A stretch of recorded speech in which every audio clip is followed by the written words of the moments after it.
studied cultural studies in the LA area. You were made to be familiar with Hannibal Tabu's work. Um, I have his bio: award-winning writer, brother, DJ, father, journalist. If you're talking about everything from graphic novels to podcasts, Hannibal Tabu has done it. But more importantly, for me, he is what we call an Afrofuturist, and that is a piece of a genre or a realm of thinking, a theory, a set of theories that I've always looked at, whether it be from music to film. And so Hannibal Tabu's work really taps into the creativity and the ancestry into the future. So I'm always impressed by Hannibal Tabu's work, and it's just great to have him here. So these are our two panelists. I'm going to start off right away with the questions, and I'm going to start with Hannibal, and then I'm going to switch to Bruce. We have a third panelist who is on the road. If he can join us, I'll introduce him then. But for this first question, I want to start off with Hannibal, and then we'll go to Bruce, and we'll bounce back and forth. And that is about the topic, Black masculinity and nerd culture.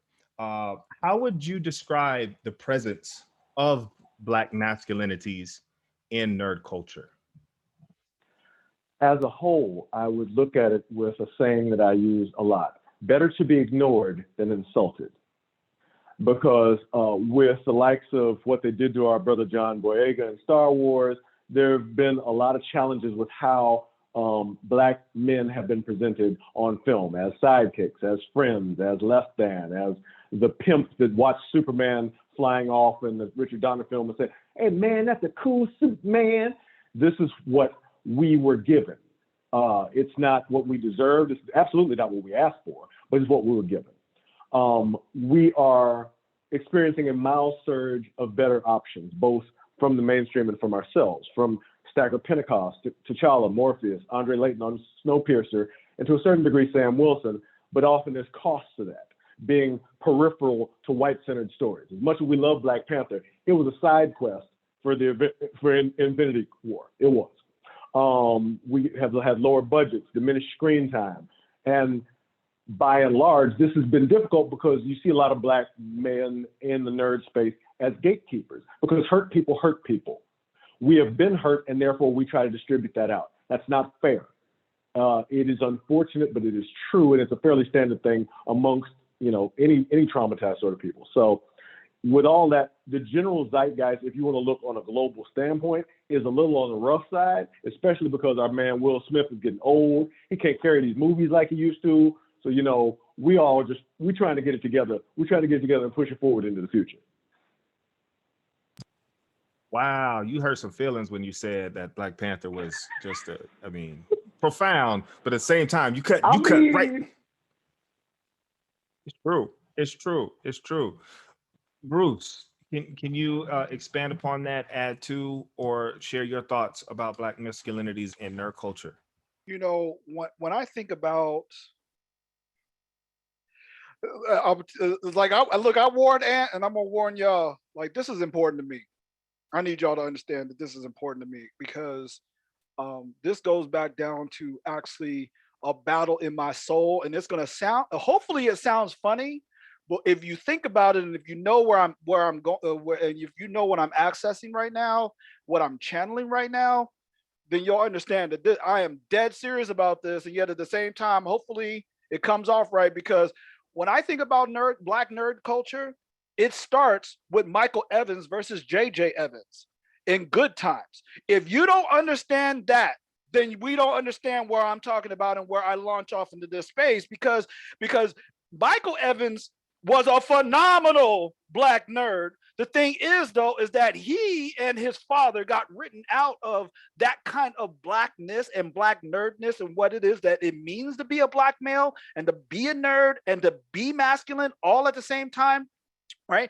That's the space, right? Well, then we get juxtaposed to a JJ who is very creative, who is very on point, and yet at the same time, very misogynistic, very and very advancing the buffoonery, if you would. And so then when you start in that space with me, right, if you understand that that's where I'm starting, and that I've seen this battle, if you would, in many of its iterations as we go through the years, and that is, then we get to see Steve Urkel, right? Because who won? Who won the Black Nerd contest was JJ. JJ won the Black Nerd contest, and so all the other nerds got shut down for a minute, right? Because being a nerd in the way that, Ant introduced it, I like that, right? Because nerd is normally seen, well, in the past has been seen as negative, but this is definitely coming into a space of empowerment, right? Of talking about being a nerd, meaning that you have highly specialized knowledge and that you think, basically you think a lot about shit that you don't need to be thinking about. but you do it in order to advance what's going on in the space, right? And you do it because you are passionate about what's going on. And so, because the person that, like I said, the people who won, the person that won was JJ, and you see that with the later seasons and whatnot, because JJ becomes the center point, right? And so then that gets furthered by someone like Steve Urkel, who becomes then, right, not only just a nerd, because black men, right, if they're super smart, then you can't be in any way, shape, or form sexually attractive. You can't in any way, shape, or form, right, be someone who can communicate or whatever. You can't be super smart. So when I think of being a nerd, right, it's like it's being super, like the super smart person, right, and how they're portrayed in black culture, right? And so you get to Urkel, and then later on you see it in LeVar Burton with Geordie LaForge in Star Trek Next Generation. You see this also with Voyager, with Tuvok. I think I said his name right. So somebody help me out with that. I think I might actually hit his name wrong in that space. But what I'm saying though, right, it's like as we continue to progress this idea of what black and masculine and nerd and all of these things are connected, right? We need to understand that this is the space that is going to, that there was a battle, right? And that was a battle for my soul. I don't think y'all, like I said, if you get what I'm saying, then you really get what I'm saying. That was a battle for my soul, because I am black, I am male, I am a nerd, and yet and I like a lot of nerdy ass shit. It's like that's why I can hit Star Trek, Star Wars, I can hit K-pop, Korean dramas, Korean pop culture. I can hit as many of these different spaces as you want me to hit, because I'm genuinely interested in all this stuff. I can nerd out on Twilight because I'm that dude, right? And yet at the same time, I don't struggle with my masculinity. I don't struggle with being the super smart black dude in the space, but I did when I was entered. Like I said, when I got walked into the space, I was introduced to this with JJ, right? With JJ winning versus Michael winning, and that hurt my soul, right? Because it also reminds me of. I know, you know what, Ant? Cut me off, because I'm about to go into a whole other thing.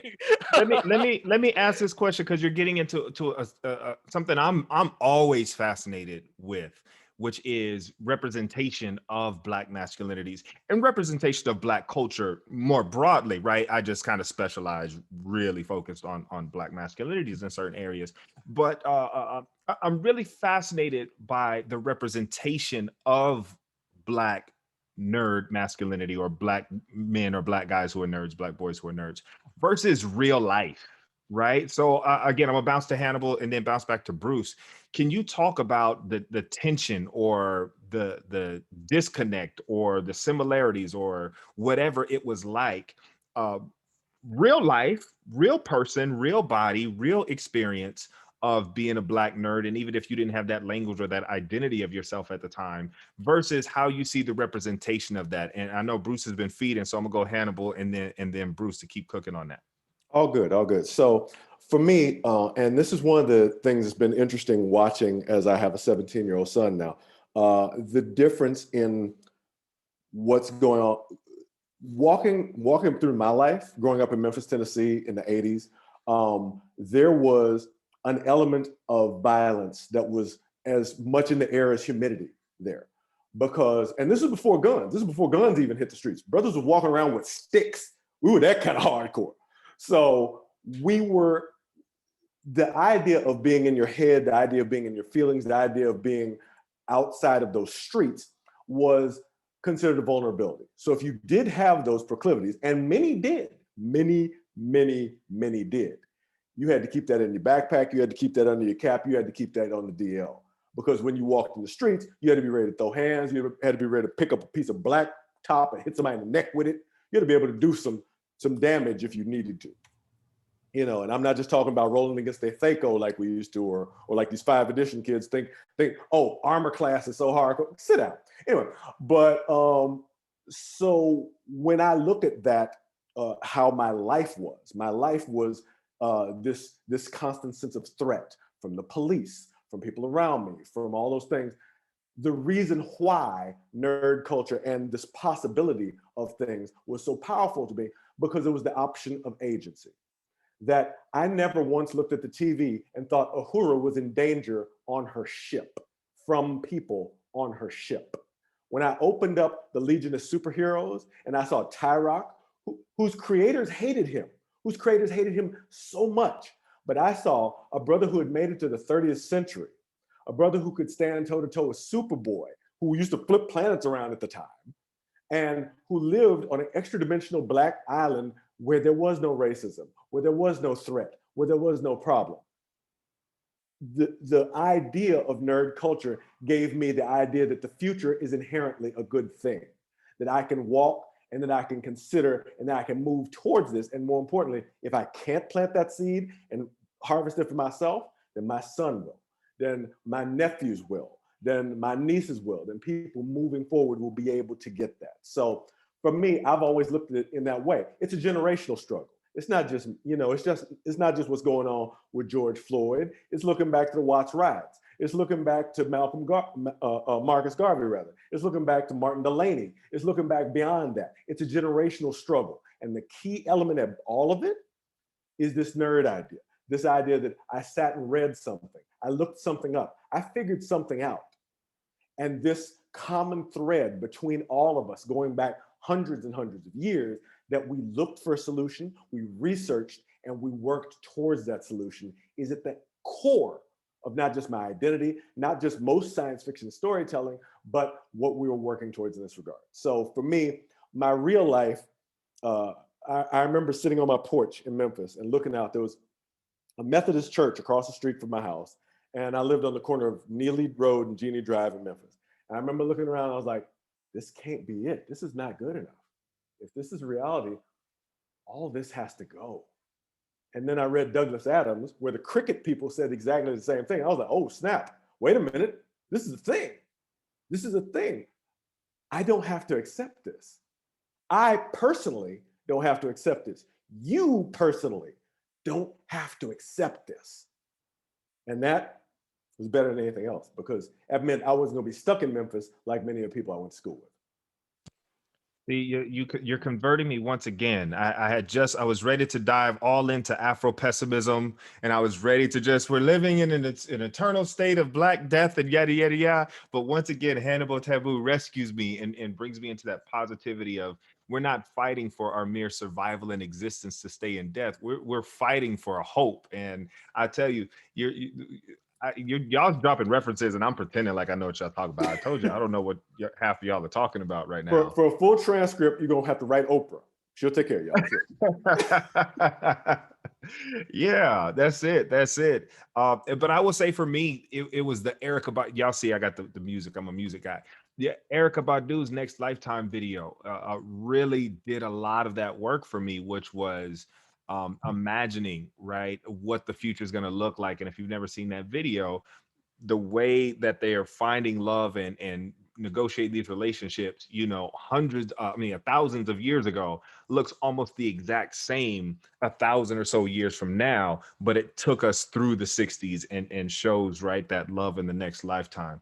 But that's about all I have in connection with that. Bruce, can you've been giving us the connection between real life and representation, but can you also add to what was it like for you, and how did you also experience that and see it, the representation versus what you were going through? You know, in making a connection, right? Because somebody shouted out Benjamin Sisko on Deep Space Nine. You want to know? Here's something else that extends into my Black nerd heart, and that is to be able to say to you straight to your face that Benjamin Sisko is my second favorite captain, because I'm always supposed to like the Black captain.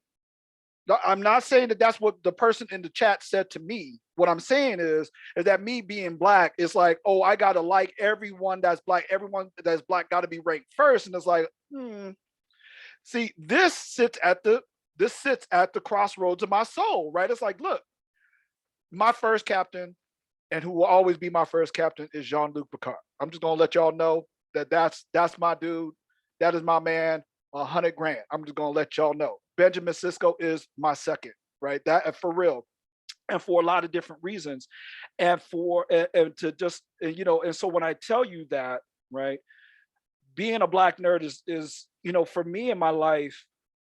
Because Benjamin Sisko, like, please don't misunderstand. Benjamin Sisko is the shit, and so let's get that off the board, because he was one of the first complete characters that I've ever seen in regards to being smart, being a captain, being powerful, being compassionate, right? A full human being, being a single father, right? Having a great relationship with his father, which I never had, right? Being a captain, being a prophet, and having to deal with that, right? He sat into the middle of a lot of the struggles that I have in regards to religiosity and all of these things also, right? And yet also to be able to get the girl, if you would. And like I said, forgive well, we're talking about masculinity, we were talking about myself, and so that's for me, right? It's for everyone else. We need to write their, everyone needs to voice their own stories, right? And so for me, for him to also be in a romantic relationship was a huge deal for me, right? In a healthy romantic relationship that was complex and all of this stuff, that is a huge deal for me, because he was a whole person. He was a complete person. And to me, like, this struggle of me being a black nerd is just for me to be accepted as a whole person. I will no longer tolerate leaving a part of myself at the doorsteps when I walk into a room. I am not going to tolerate that anymore. And so when I walk in on my first day of school for my students, I tell them, I love me some Blackpink. Blackpink is my favorite K-pop group right now. I can do other. I can talk about a whole bunch of other on Just Dance. I score Megastar on Just Dance all day on all the Blackpink stuff, on all the Blackpink songs. I'm just gonna let y'all know that right now. I have no problem asserting all of this stuff in my space, because that is who I am. I am a whole person all the time. And so then so then when it comes to just more in my life, is that I'm actually about to get emotional. I didn't know I was going to do that, but for real, Go ahead. We family, Bruce. We family. Go ahead. I know I have my PhD now, but I have struggled my whole life with people thinking that I was stupid and me knowing the contrary. I know I'm not stupid, and yet people thought less of me, right? And so then when it comes to me seeing a black person who's smart on TV, I'm like, but are they a whole person? Are they a whole person? Right? Because it's so easy to leave that at the door, right? Because of and in in the communities that I grew up in, it's like, look, being too smart in school, I don't want to say it was looked down on. It's just like, but it was looked at some skepticism, because we all, in some way, shape, or form, knew that the education system is working against Black people, especially Black male intelligence and intellect. And so, therefore, to be good at it is a struggle. Not a struggle to be good at school. It's a struggle because there's this act of working against you, and yet at the same time, there's this desire to learn, right? And so then when I think about just the desire to learn, and how, like I said, I've struggled with, I kid you not, if you want to piss me off, try to make me feel stupid, right? If you really want me to go in on something, try to make me feel stupid about something, right? And like I said, because that is a center point of me. And so like I said, when I see the Black nerdness, and it's encapsulated into these struggles of being super smart and yet not accepted in everything, that's my whole life, right? That's and I still, as a 49-year-old man, got teary-eyed even thinking about it just now, right? And so then, right, so this is, like I said, this is really important to me. on a whole bunch of different levels. I didn't know where I was going to necessarily go with these examples and talking about this on this panel discussion, but I'm truly blessed to have been invited in this space, like for real. No, Because I think that's. Oh, go ahead. I mean, cut you off. Go ahead, no, Bruce. no, go ahead, go ahead, go ahead. Um, yeah, no, I think that's incredibly profound. Again, a person who grew up right, in school as the athlete. I was thinking about. I'm always thinking about what makes us black. Because we're so different. Black masculinity is, we're so different. We have such different interests. If I'm not in these communities or care about these similar things, but as for me in high school and even in college, my whole identity was wrapped up in an athlete. And it was always watching black athletes on television, like, yeah, but are they whole? Because I don't want to feel like I'm just the athlete. I don't want to feel like that's I'm just my entire thing is just this small, insignificant piece that's really controlled by other people, right? And one of the things that black masculinities are, despite the differences, it's that sameness of we're still struggling for the same wholeness. We're struggling for that same humanness that we know we deserve because we're born human, that the state will rob us of, that will state will either quite literally deprive us of, right? Or through capitalism, through representation, through culture, through education, through these subtle ways, pick at us so we question ourselves. And I haven't quite figured out which is worse, right? Dying at the hands of the state or being made to conceive of myself as not wholly human without buying my way into freedom. I digress.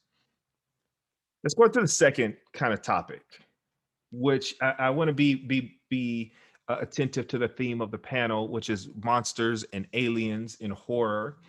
We are seeing a wave of celebration of Black horror, whether we're talking about the Jordan Peele wave of films, the films that he's been producing, whether we're talking about Lovecraft Country. And one of the things that is happening in these films is the monsters aren't the monsters. Racism is the monster. Classism is the monster. Capitalism is the monster. Um, the police officers are the monsters if we're talking about Watchmen, right? The institutions that are supposed to protect us and make us feel safe, that's actually the monsters and the aliens. I was wondering if you all could speak to this new phenomenon as we're seeing it. Has it always been there? Has it been coded for Black folk to always know this? Are you all surprised that that Golden Globe nominations for Lovecraft and all these things are happening, the celebration, or is this just another thing? Let me start with Bruce, and then we'll go to Hannibal for this. I'm gonna take this in a little bit different direction than I think you're expecting, right? Because I get what's going on in what's going on, and how, when it comes to, a movie like Get Out, or shoot, I'm just drew a complete blank on the second one with Jordan Us, Peele, Us. like Us. us. Um, and I get how, it's like, especially with Get Out, because it was so self-contained, right? It's like you're left with really no questions after the end. It was like a self-contained Twilight Zone, right? It was just an extended Twilight Zone thing, which I'm not trying to disrespect the work. I'm just saying, right? For him to just say and just write it straightforward, right? It's white folks, right? And it's not even it's the colonization. It was literally the screen equivalent of internal colonialism, right? And everything. And so we get that, and those narratives have always been there. But for me, when it comes to, the imagination of Blackness, this is look, like I said, my nerdiness knows no bounds. And so for me, it comes with the storytelling that's involved with Dungeons and Dragons. So I don't know if anybody got down with Dungeons and Dragons. I am a Dungeons and Dragons dude. I am still to this day a Dungeons and Dragons dude. And for a while I did Pathfinder. I'm a real ass nerd in this space, folks, right? It's like it's a thing. So, but when it comes to the storytelling, because I want to tell this story about storytelling. Yes, by the way, the answer is yes. It has always been in us to tell these stories. It's always there, right? But and when it comes to Dungeons and Dragons, it's like, to me, it's so clear that this is written by white folks. and that it celebrates white supremacy. And so then when I constructed my world, right? When I constructed my world, because I'm the dungeon master, just gonna let you know, I do that work, right? When I constructed my world, I did it in the exact opposite of how Dungeons and Dragons tells you to do shit, right? And that is like the drow, DROW, if you want to look up for orcs. They're all dark-skinned folks, which actually is contrary to people who live underground. Well, people who live underground should actually be white, because that's just how things go. But in Dungeons and Dragons, for whatever reason, they put people on the ground. They make everybody dark, which actually would be anyway. I'm gonna stop. I'm really getting into all kind. I don't want to get into people's biological evolutionary stuff or whatever. But I'm just saying, right? And so the most evil race of people of elves is these people called the drow, and they are black skinned. They live underground, and right, and all of this stuff. And then there's orcs who are dark skinned, and they live underground, and they have all this night vision, all this stuff. And I'm like, you know what? It was with the orcs. I'm not even kidding. This actually happened. This happened in real time. We were playing this campaign. It was all black people. It was me and some of my students. My students are like my family. We started playing, and we just became this family. And we were all black, and we were in this space. And all of a sudden, we started, and I ain't gonna tell you the whole story because it'll take a long time to tell you the whole story. But let me just tell you the punchline. What the punchline wound up happening is that we got to a space where we started saying, "Orc lives matter. Orc lives matter." And it was so my son, who is not, let's just say, not black, my oldest son who's not black, he's my stepson for anybody who needs that paper trail or whatever. He was shocked that this was happening in our consciousness, right? Because we were half orcs in the space, and half orcs are depicted in a certain way. They're always villainized. They're always this, that. They're always barbarians. They're always this, and we're just like, no, fuck that. Orc lives matter. And so he took us back in time, and we literally rewrote the history of orcs in the space, because we were like, orc lives matter. And whoever's saying this, they misunderstand who orcs really are. And so when you ask me, has this always been here? It's always been here. The stories have always been there. It's just people don't listen, right? Or there hasn't been the voices for it. But now we're living in a time where people tend to be they're right now, as of right now, they're a bit more receptive to hearing it. And Hannibal, he's an Afrofuturist. He's saying, "Hey, we're trying for a better future." So I'm going to go ahead and believe that right now. And yet at the same time, I can't help but to think that is just a fad. Mm-hmm. Wow, you hit us with the Orc Lives Matter. Wow. Real talk. That happened real time. My son didn't know what to do with that. Like I said, he's not black. Man, we went into an all-out war because we were like, nah, man, we're not. Wow. No, we don't accept this. And in the chat, Hannibal just recommended Tusk Love. So I went ahead. I'll get to that. Go ahead, tell us, because I'm writing this down and putting this on my. I'm sitting there listening to him. And well, first of all, if his campaign ever needs a half Tarami, half Shatterkai, lawful evil bard, I'm happy to show up.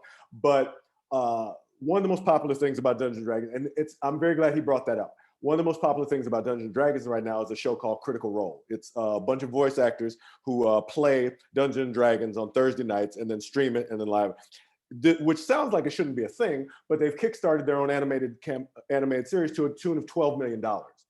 And I was waiting for that face on. I was waiting for that reaction. And and these are not schlub voice actors. These are the people who, voiced Thor on the Avengers cartoon, and the person who's done the voice on Mass Effect. And, these are like real voice actors.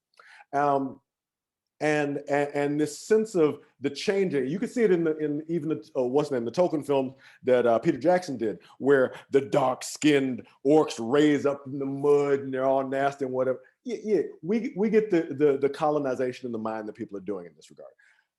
There are options. I worked with a company called Stranger Comics, and Stranger Comics has a character called Niobe, who's a very dark-skinned elfin character, and she is, in their words, the Luke Skywalker of their world. She's got this badass sword, she's super dope, and she does all these things. And again, it is a reordering of the priorities.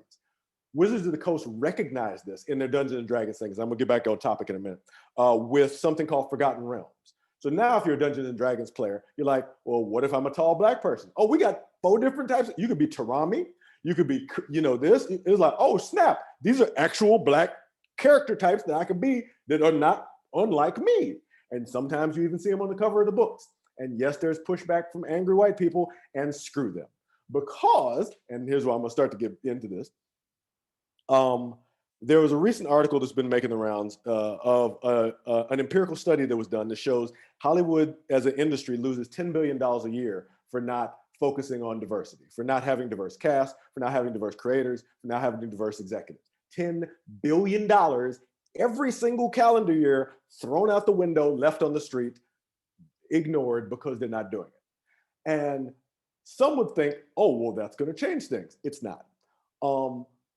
He talked about, the good doctor talked about this being a fad. And I'm always reminded of something I read in George Orwell's 1984, where O'Brien said, you will work for a while, you'll be caught by the thought police, you will confess, and you will die. These are the only results you will ever see.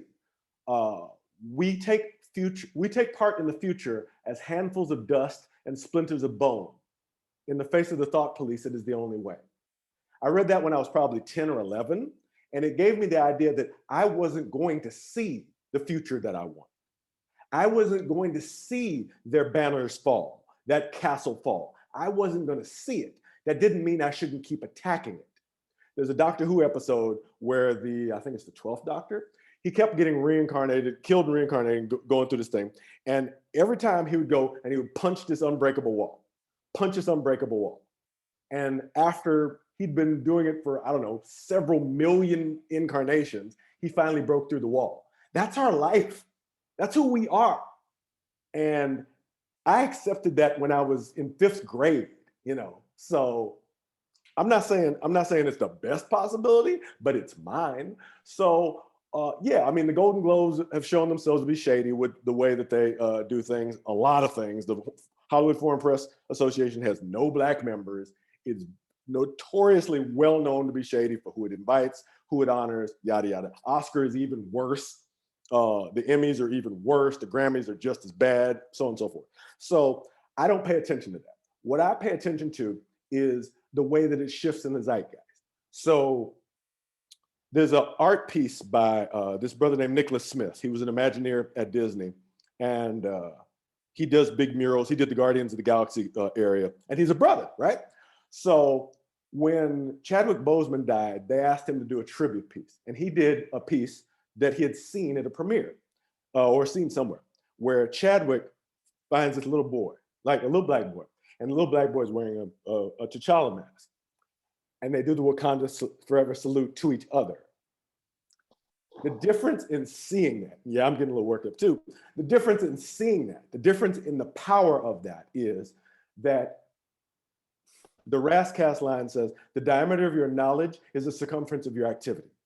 So if you can't see yourself, if you can't envision greatness for yourself, if you can't envision yourself as a Wakandan king, as a lightning wielding principal who can take on crime in your community as whatever, then you absolutely can't freaking achieve it. But now, even in small doses, those seeds are planted. That unbreakable wall is getting punched time and time again by me, by Bruce, by Anthony, by Sebastian Jones at Stranger Comics, by my creative partner Quinn McGowan of Project Wildfire. Each one will knock it down sooner or later. Am I going to get to see it? No. As again, I'm going to be a handful of dust and a splinter of bone. But that doesn't mean it's going to be any different because we're African people. Luminous beings are we, not this crude matter. Our ancestors look at us now, and I will be the ancestor watching that wall fall. I was supposed to get back to the horror topic, but I got distracted. Nah, man, we just being Black up in this space. Hey, yo. No, I got to say that because when he brought up Critical Role and that voice acting thing, people can be as mad about this as they want. So look, like I said, my oldest son, my stepson, he's white. So let me say that, and he's really into Critical Role. and he really loves the voice acting. And so when he became our dungeon master, he wanted us to try to do the voice acting, and we're just like, and all of us were black, all of us are black except him, and we're like, nah. I don't know if y'all understand why that may have happened. I have thought about this deeply because it actually caused a big rift between my son and I because he just didn't get it. He was the white dude in black space, and he didn't get why we weren't trying to be like Critical Role. And it's like, we spend our whole fucking life talking in a voice not our own. And so when I come and play a game, I want to be more, I want to be something closer to my authentic self versus some fake version of myself. And so the collision of whiteness, if you would, that happened in that space, it was so dramatic, right? I mean, it really caused a rift. I'm not kidding. Like, it really caused a big rift. And it's like, I'm not trying to speak in anyone else's voice right now. I want to play some, like I said, I want to play something closer to who I am. And so then and so when you get black voices into a space, right, which in a space like Dungeons and Dragons, which is, baseline white supremacist, but I'm not saying they're white supremacists, right? It's like white supremacy is just the mode that people operate under because that's what we're socialized into believing. Even all of us are, right? And so when it happens, right? So my man Hannibal, see, he dropped something and he might have not thought I caught it, but I caught it real quick. I don't know if anybody else caught it, but he was like, yo, if you ever need a lawful evil, and then he said the other stuff, and I'm not familiar with the groups that you're talking about, right? But when he said, if you need a lawful evil person coming into this space, I could play that. The reason why I'm saying that is because he said lawful evil, and he didn't even bat an eyelash. And I know that what we are used to thinking about what evil is, but when black people walk into a Dungeons and Dragons space, it's like, you know what, I'm going to be evil because because this game doesn't understand what doesn't understand us. And so they think that we're evil. They think black people are evil. They portray us as evil, but they actually don't know our story. Right. And so this is at the very heart of blaxploitation films, right? Reimagining the pimp. I don't want to glorify any violence and misogyny. I don't want to glorify any of that. What I'm saying is when black people tell stories in black voice, right, you have to reimagine what evil is because our voices have been, our bodies have been portrayed in a certain way. And so when we come into the space, we have to do a lot of explaining. We have to say, look, we're not evil. There were a lot of choices that were made there was a lot of things that happened to get to this point. And would you really have been all that different if this happened to you? Right? And to imagine that story, to imagine those things coming in from, like I said, from black spaces with black minds and all of that stuff. And so again, to answer the question again, have the stories always been there? Yes. They have always been there because it's literally just us speaking. It's not like we're doing any massive, crazy creative work. We're just speaking from our hearts. And that seems to be brand new to a lot of folks. See, Dr. Hoskins, Bruce, you dropping knowledge. Hannibal's dropping it in the chat too. Even this is where I love our fellowship. I love our brotherhoods because I don't know all these references. I don't know what you're talking about. But when you just give me a little crumb and you have us reimagine like blaxploitation films, the pimp is a problematic figure and character and is illegal and the worst and all da. But for black folk, a lot of us see, yeah, but they follow the code. And we know the code. They're true to the code. So there's nothing wrong with this person. In fact, this person is actually good and righteous to the code. And we can always change the code and question the code. When we look across the melanin spectrum, we say, what is the code? Mm-hmm. You have a code that's clearly based off of treat other folks different. And that's where the problem comes in. So anyway, that was just translating for the non-nerds here, because I know y'all need some too, like I need some. Because when they nerd out, we'd be like, wait, you lost me, I can't find it. We gotta find it because there's a lot to learn from each other. Let me get to this third question, folks. If you have questions in the chat, we're already running low on time. So if you have questions in the chat, drop them in the chat. I'll ask, or the panelists will just pick it up as they see it and they want to take it. But I want to get to a third question, and we have a third panelist who I'm gonna start with. So get ready. A quick introduction on our third panelist, who just incredibly to join us despite his busy schedule. I know he has a busy schedule because I'm part of the reason why he has a busy schedule. That is But true. this is Richard Blacksher, who is a middle school teacher out here in San Bernardino, and the way that he relies on, taps into, and brings that nerd culture into the classroom is just inspiring, because a lot of the struggles that we heard Bruce and Hannibal talk about early, now there's an advocate and someone who can challenge a lot of these stereotypical representations of Black masculinity. So here's the question I want to start with Richard, then I'll go to Hannibal, and then we'll go to Bruce. Uh, Richard, tell us about the future for blurs, for Black nerds in nerd culture. And you're there in school with young people. Are you hopeful about what Black folks are going to contribute to nerd culture? Are you not hopeful? What are you seeing? Talk to the future. Talk about the future of blurs. I just got chills when you said that, because I'm very excited about the future. Just I came in late, blame my brother. Um, but I'm very hopeful. You know, again, I'm a millennial. I know everybody. Let me not say everyone. I know you guys on the panel are Gen X, maybe older millennial. But for me, you know, growing up, I was coming in, and I came in into my indoctrination into nerd culture was when you know, they started playing anime, when animation got really expensive in the United States. So they started importing anime like Sailor Moon, Pokemon, Dragon Ball Z to fill up time spaces. Um, and what's interesting is that just some more stuff that to add to my bio, I guess. I'm a musician. I used to be a rapper, and I'm still in the circle of a lot of hip hop artists. And what's interesting is that we all have the same story. No matter if they're a rapper who is a gangster rapper, talks about if they're conscious, whatever. For every rapper between the years of 2000 to 2009, we came home after school, we turned on Cartoon Network, and it was either Dragon Ball Z on Toonami, Cartoon Network's Toonami block, or it went to what they called Adult Swim. And Adult Swim is still on right now, and they just played anime. And what's crazy is that has literally turned into careers for a lot of people that I know and work with. I know Critical Role was mentioned, and it's really amazing to see how, again, something like nerd culture, it didn't necessarily become cool, because it was, again, you couldn't be in at my high school playing Dungeons and Dragons. Didn't matter how nerdy you were. I was one of the biggest nerds at my school. We couldn't play Dungeons and Dragons and survive.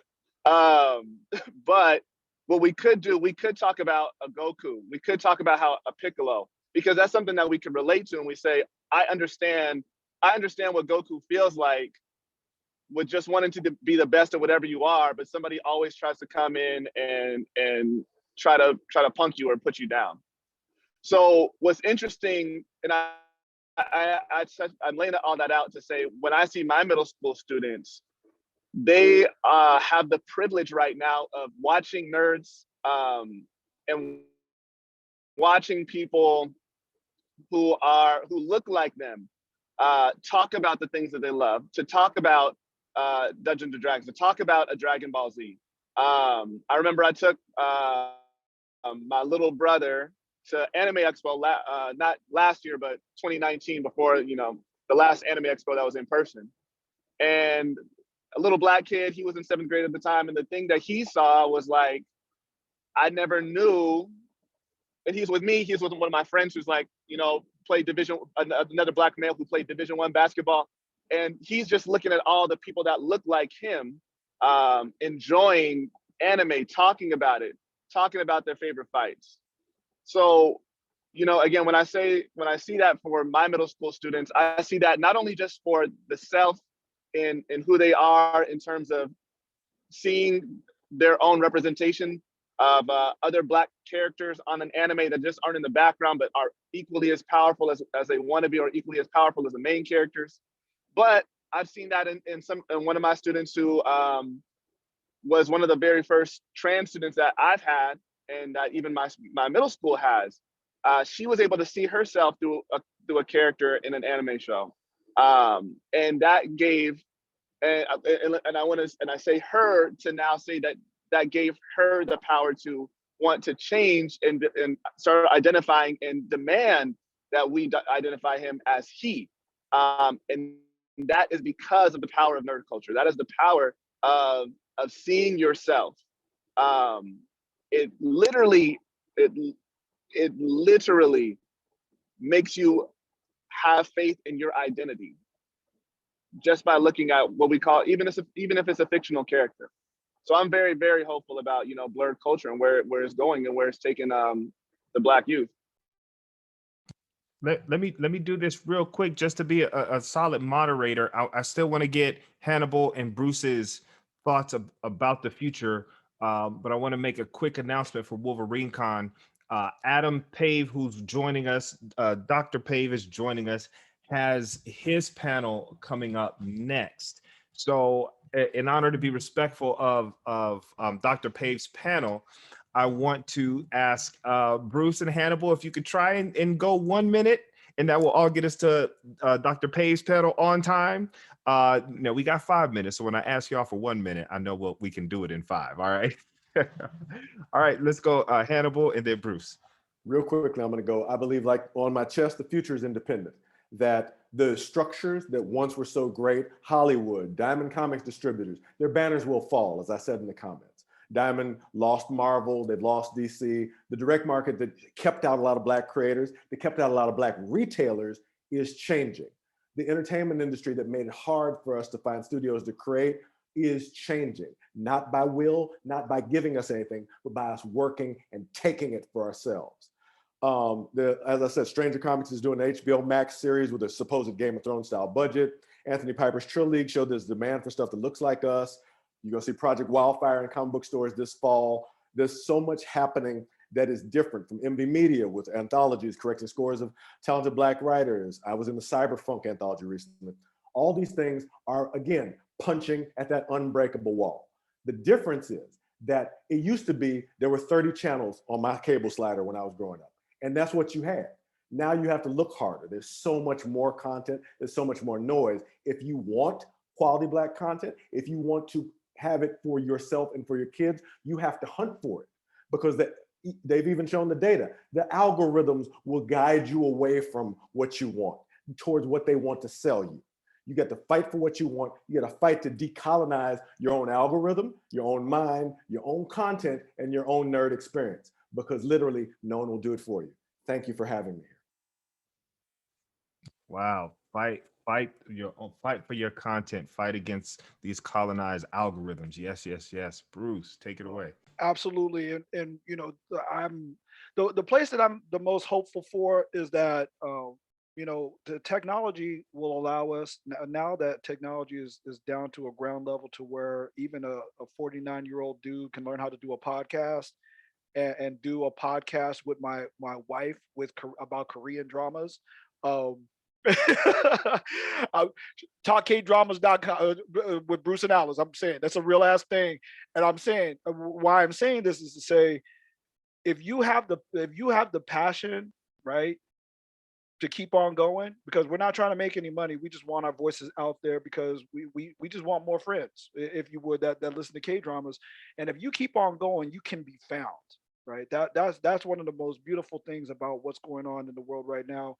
But I don't want to be overly pessimistic. It's like I get, but and then I think about Batwing. Like this is another, it's like it's the next generation, if you would, of Batman and everything. And he's supposed to be and he's Black, and it's there's a whole bunch of story in that space, but it's the son of Lucius Fox and everything, and so he's Black and he's fighting against a heavily militarized police. These are really dope things for us to be thinking about in regards to our future, because I get it, right? It's like there's a lot of hope, and yet at the same time, there's a lot of stuff that we need to confront. And because Deanne was saying something in the chat, and I'm like, this is something that bothered me, and I saw this, and yet at the same time, I enjoyed the movie, but I was also troubled with what I saw. Did anybody watch? If somebody watched Black Box, It's on Amazon. It's an all black cast. It's a horror technological it's like Black Mirror for anybody who can tag in with Black Mirror on Netflix, but it's in that space. And so it was very horror, very technological. It had an all black cast, and yet there was nothing significantly black about it except for the fact that it had an all black cast. And I don't know if that's what the future is, right? That's a real honest statement for me to make. I don't know if that's what the future is, to just have black people doing things, and it has nothing to do, it has nothing into blackness. I don't know if that's the future, but that future, quite honestly, scares the shit out of me. Where it's like this sanitized, yo, we have all these black bodies, but they're not talking about anything regarding social justice, regarding being black, and the beauty of it, and the problems and the traumas and the troubles of it. I don't know if that's something personally. I don't know if that's something for me to be rooting for. It may be the end point, however many years in the future. But yeah, black box. Anyway, but that's it. That's all I got. Well, thank y'all so much. As I said before in the beginning, as I said before we started, I'm here to learn, and my cup is full. My knowledge is full. I got to take some time and reflect and journal. Let's get this for the recording. Bruce and Alice watch K-pop. Tell us the podcast so people can subscribe. All I do is Google Bruce Alice K-pop, and my algorithm is black as hell, so Bruce show up. So it's easy for me.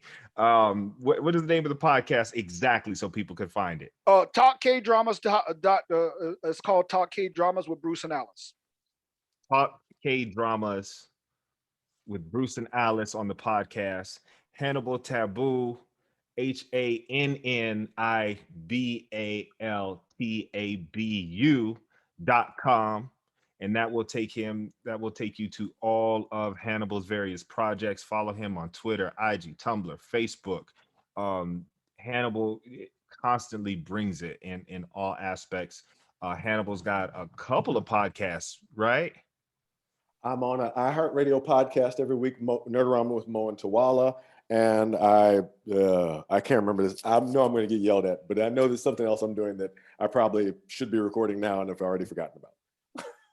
So follow, support these folks. Make sure you tap in with, go ahead, Bruce. Real quick. I also do a podcast on teaching and learning. It's called Reteach. It's equity inspired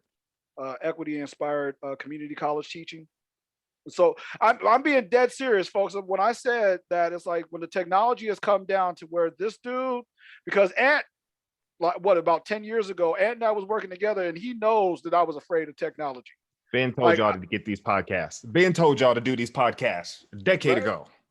And I didn't know anything about them. I didn't get the significance. I couldn't figure any of that out. And I was afraid of technology.